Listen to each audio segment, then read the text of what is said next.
गण थे उस समय के, जो समाज की विद्वत शक्ति थी, इनके एकत्रीकरण के माध्यम से जो कुछ भी नया शोध हुआ है और नयापन आया है, उन सबको हम आदान प्रदान भी कर सकें और एक दूसरे के साथ उस चिंतन मनन के माध्यम से फिर उसको आने वाली पीढ़ी को दे सकें। लखनऊ में इस फॉरेंसिक इंस्टीट्यूट को बनाने के पीछे की भी मंशा हमारी यही थी, क्योंकि भारतीय संस्कृति इस बारे में, हमेशा इस बारे में आग्रही रही है कि आनो भद्रा कर्तवो यंतु विश्वत, यानी ज्ञान के लिए अपने चारों ओर के रास्ते खोले रखो। कहीं से भी कोई अच्छी चीज आती है, अच्छी बातें आती है, तो उसके लिए सभी दरवाजे आपके खुले होने चाहिए, आप बंद मत करिए। जब भी आप बंद करेंगे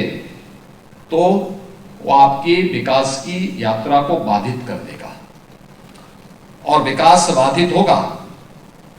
चिंतन मनन की परंपराएं बाधित होंगी, तो याद होगा कि वह नए संघर्ष को जन्म देगा, और नए संघर्ष को जन्म देने के बाद वह न केवल आज के परिप्रेक्ष्य में अगर आप देखेंगे कि नकारात्मक ताकतें जब भी हावी हुई हैं, उसने मानवता के सामने एक नया संकट खड़ा किया है। आज से 3500 वर्ष पहले इसी लखनऊ के बगल में नेमिषारण्य में जो सबसे बड़ी गोष्ठी हुई थी, उसमें 88,000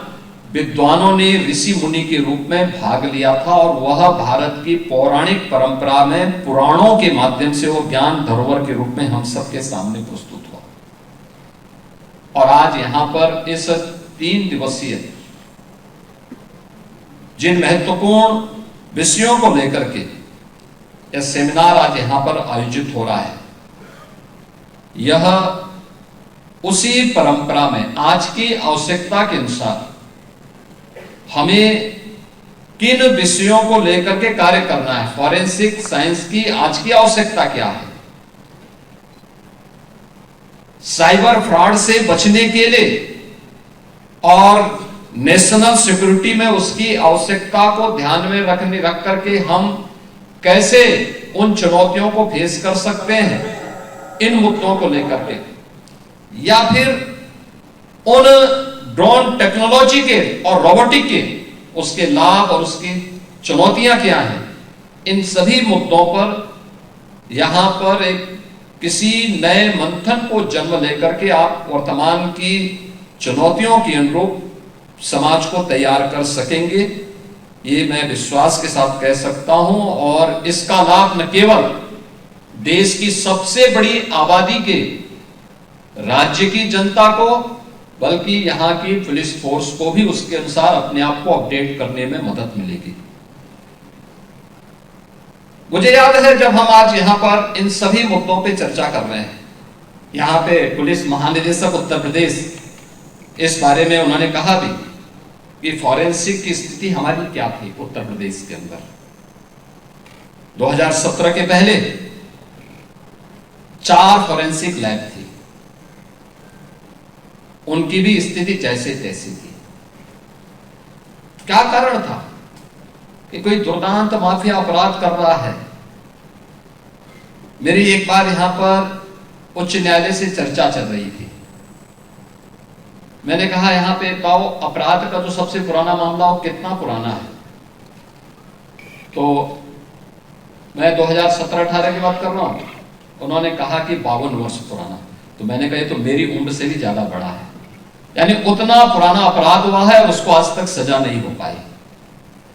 सजा होने की कोई स्थिति भी नहीं थी, क्योंकि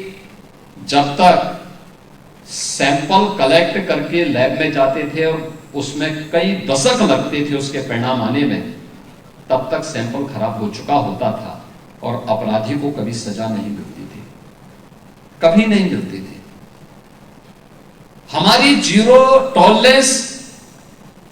एक केवल शासन के वक्तव्यों तक सीमित रह पाता था। अगर समय के अनुरूप शासन को तैयार किया होता अपने आप को, और इसीलिए हम लोगों ने इन पर पूरा ध्यान दिया। इन चीजों पर हम लोगों ने फोकस किया कि भी हर हाल में उत्तर प्रदेश के अंदर हमारा प्रयास होना चाहिए कि 18 हमारे पास रेंज हैं, हर रेंज में एक ग्रेड की हमारे पास फॉरेंसिक लैब्स होनी चाहिए। हम लोगों ने 12 बना के तैयार कर ली हैं, 6 निर्माणाधीन हैं। और यही नहीं, जिन जनपदों में 3 नए कानून लागू होने के बाद, बीएनएस लागू होने के बाद जुलाई 2024 से हम लोगों ने इस बात को सुनिश्चित किया कि अब 7 वर्ष से ऊपर के हर एक अपराध में फॉरेंसिक साक्ष्य आवश्यक है। तो इसके लिए केवल एक घोषणा तक सीमित ना हो, बल्कि हर जनपद में पहले ही हम एक मोबाइल फॉरेंसिक यूनिट पहले ही वहां दे चुके हैं। और आज हम 75 जनपदों के लिए 75 नई फॉरेंसिक यूनिट का यहाँ पे उसका शुभारंभ करने जा रहे हैं, उन्हें उपलब्ध करवाने जा रहे हैं। यानी ये लैब्स भी हैं, हम मोबाइल फॉरेंसिक यूनिट भी उनके यहाँ लैब के रूप में उन्हें उपलब्ध करवाने जा रहे हैं, जो घटना स्थल पर जाकर के साक्ष्य